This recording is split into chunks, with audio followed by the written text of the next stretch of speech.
This video is sponsored by Magellan TV.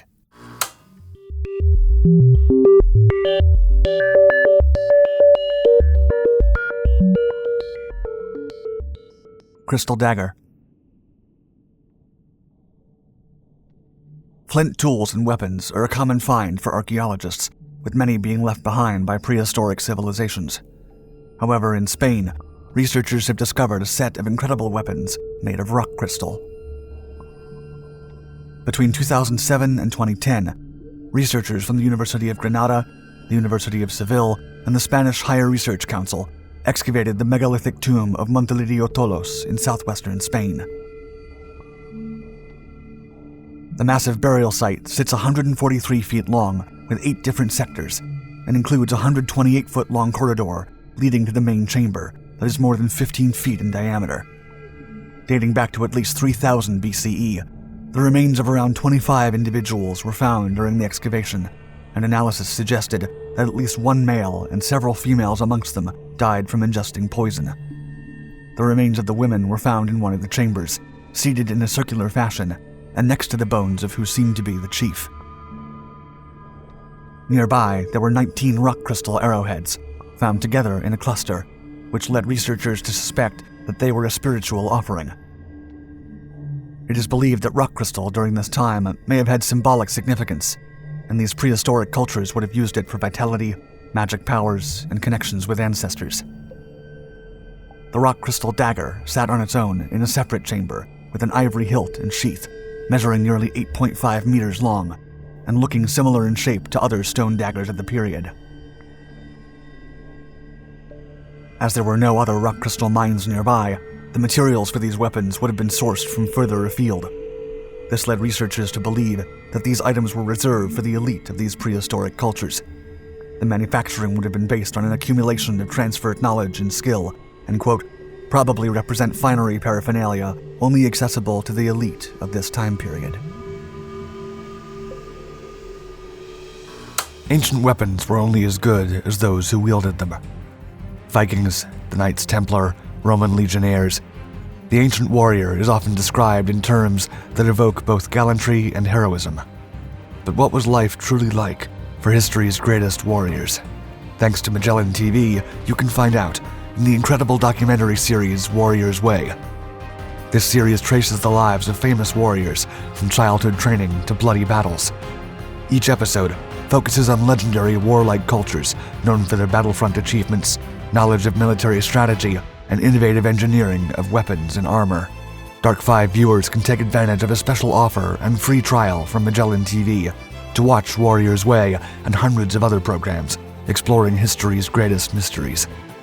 Visit try.magellantv.com/dark5 or click the link in the description below to begin streaming now. A hidden treasure in the streaming world, Magellan TV has the best and largest collection of history shows anywhere, with over 20 hours of new content added weekly. It's also the highest-rated documentary streaming app on Google Play. Support Dark 5 and visit try.magellantv.com/dark5 today to start your free trial. Roman Dodecahedrons.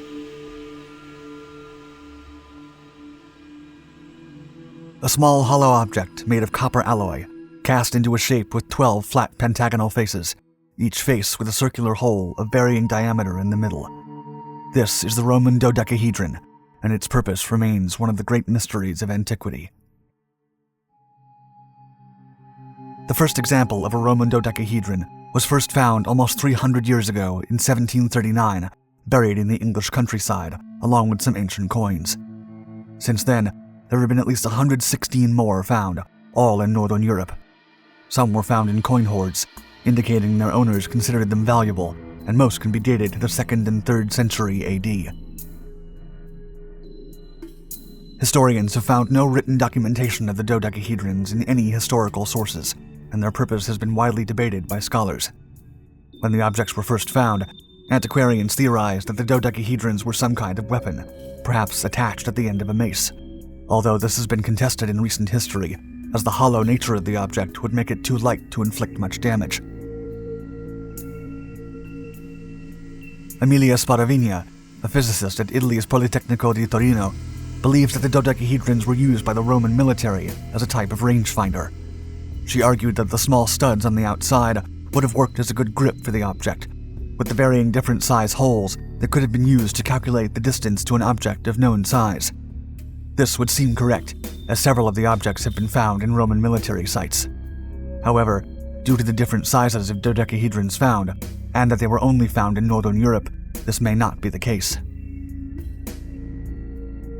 Another theory is that the items have a special cultural significance, and may have even served a religious function.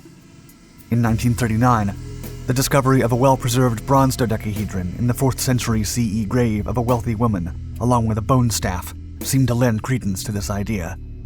Potentially, the object could have been mounted to the top of the staff, quote, probably ascribed with magical powers, bestowing religious power and prestige on its owner. Roman dodecahedrons are still being found today, and even more will likely pop up in the future. After more than 1,500 years, we are no closer to learning the true purpose of these objects.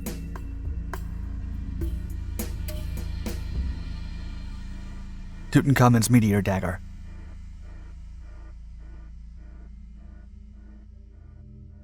When archaeologists cracked open Tutankhamun's tomb in the early 1920s, they were faced with a vault filled to the brim with ancient riches beyond anyone's wildest dreams.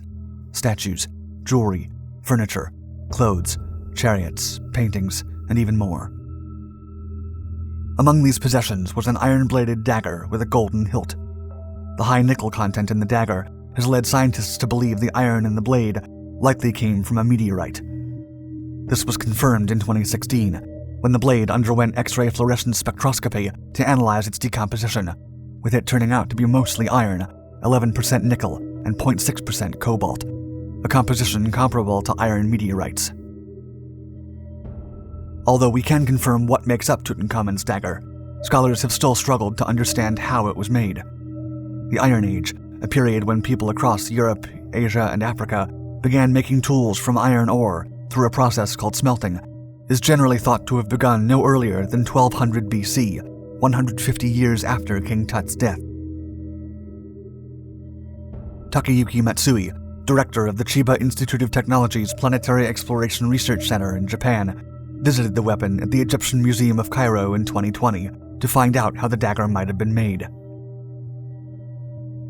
Options for manufacturing the dagger in ancient Egypt include cold working, which involves cutting and polishing the iron meteorite, hot working, in which the iron is melted at a high temperature and subsequently cast, or low temperature heating and subsequent forging. Through a process of elimination, and with the help of the 2016 spectroscopy into the dagger's makeup, the conclusion was made that, quote, the Tutankhamun iron blade was made by low-temperature heat forging. Understanding the composition and process of making the meteor dagger still does not tell us how it managed to find itself in Tutankhamun's grave. At the time of the king's mummification, iron smelting and manufacture were rare, with iron objects reserved for only artistic, ornamental, ritual, gift-giving, or ceremonial purposes. Iron during this period was more precious than gold. The Amarna letters, 3,400-year-old clay tablets deemed the oldest documents of diplomacy ever found, consist of correspondences written between Egyptian pharaohs and nearby kings. One of these letters talks of a gift made of iron, including an iron dagger with, quote, an inlay of genuine lapis lazuli and a gold sheath, that the king of Mitanni sent to King Tut's grandfather, Amenhotep III, when the pharaoh married a princess from the region. Although it would seem that the various parts of the meteor dagger have been solved, it will be the job of future studies to confirm whether the family heirloom mentioned in the Amarna letter is the dagger sitting in the Museum of Cairo.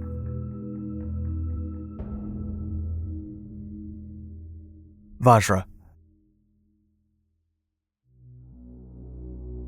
When Elon Musk tweeted a picture of his chaotic bedside table, he gave a rare glimpse into his world. Amongst the Diet Coke cans and prop guns was a mysterious object, quickly recognized in his replies as a Vajra, a ritual weapon that symbolizes indestructible power and enlightenment in Tibetan Buddhism. A type of club with a ribbed spherical head, traditional images of the Vajra depicted as a metal shaft with 3, 5, or 9 prongs.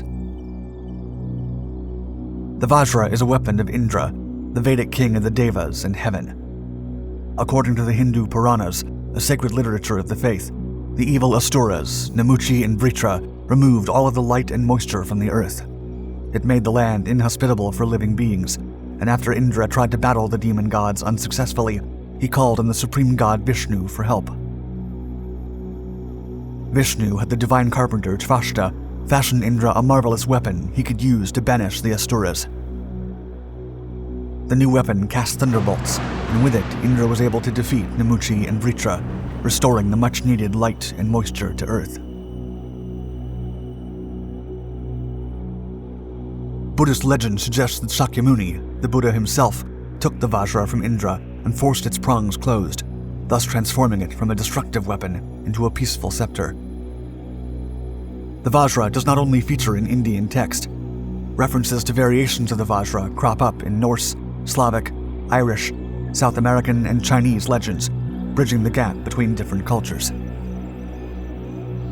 Today, the Vajra can be seen as a symbolic reminder, used to overcome an external or internal obstacle, and as a tool of compassion and skillful means, leading to the indestructible state of enlightenment.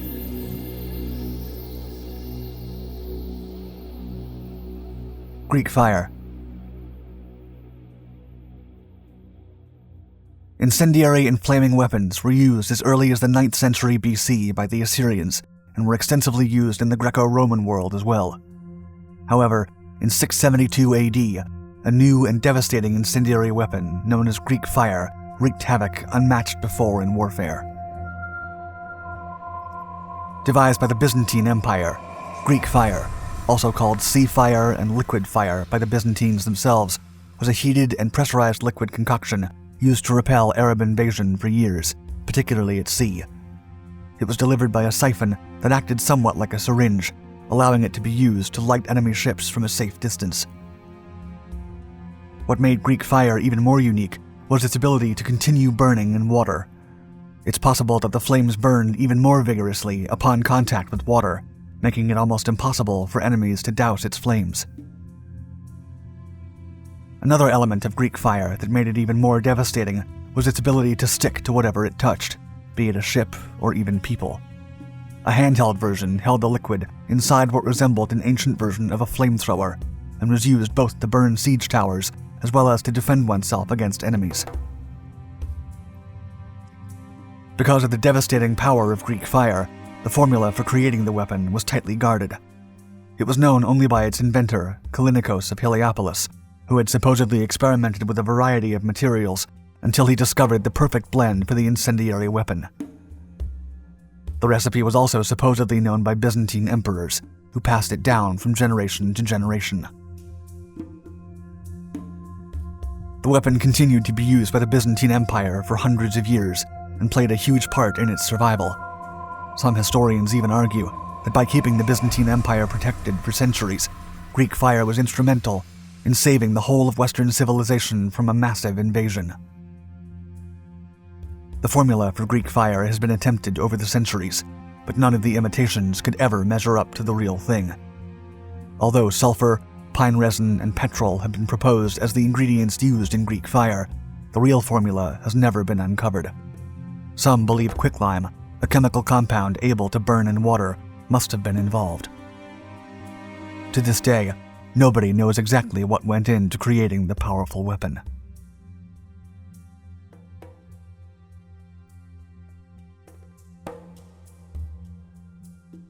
Thank you for watching Dark 5. Don't forget to like and subscribe to continue exploring the greatest mysteries of this world and beyond. Your support and engagement help my videos get seen by even more people. And let me know in the comments if there are any other unexplained ancient mysteries you'd like me to uncover.